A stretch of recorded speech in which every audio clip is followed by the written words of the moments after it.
be a quick video on telling you how to do a basic spell no matter what type of spell it is.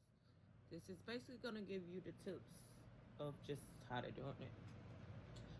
And I'm just going to use my candle in this. This is literally all you need to do a spell, y'all. You don't need herbs, you don't need nothing. All you need is your intent. So say like if I'm gonna do any spell, the first thing I'm gonna do is cleanse my candle, right?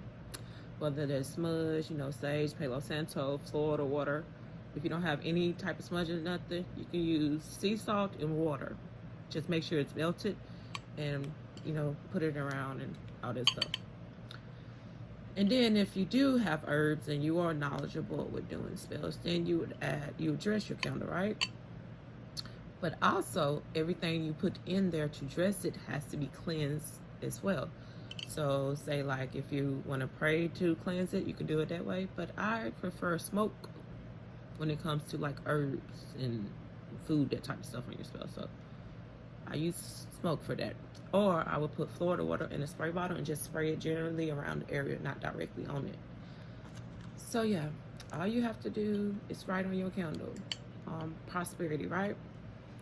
Right, prosperity times 3. I work with 3s. It has not failed me yet. Prosperity times 3, right? If you want a protection times 3, right? Self-love times 3, right?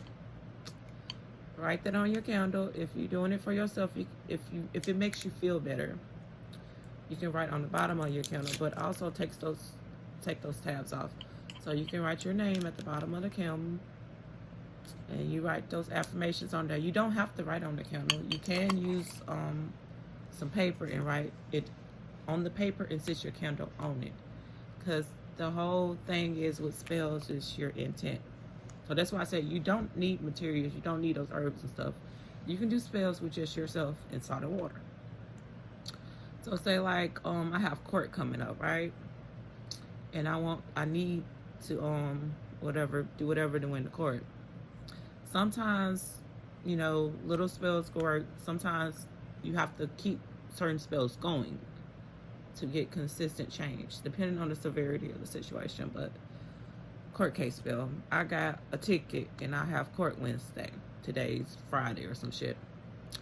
I'm gonna do a road opener spell. So you can put road opener times 3, your name on the bottom, or you could write on paper. Road opener times 3, protection times 3, reversal or send back to sender times 3, all that type of stuff. I personally represent Psalms 23 to anybody, no matter what type of spell you're trying to do, because that is a personal prayer. And everybody know the books of Psalms are spells. So Psalms 23.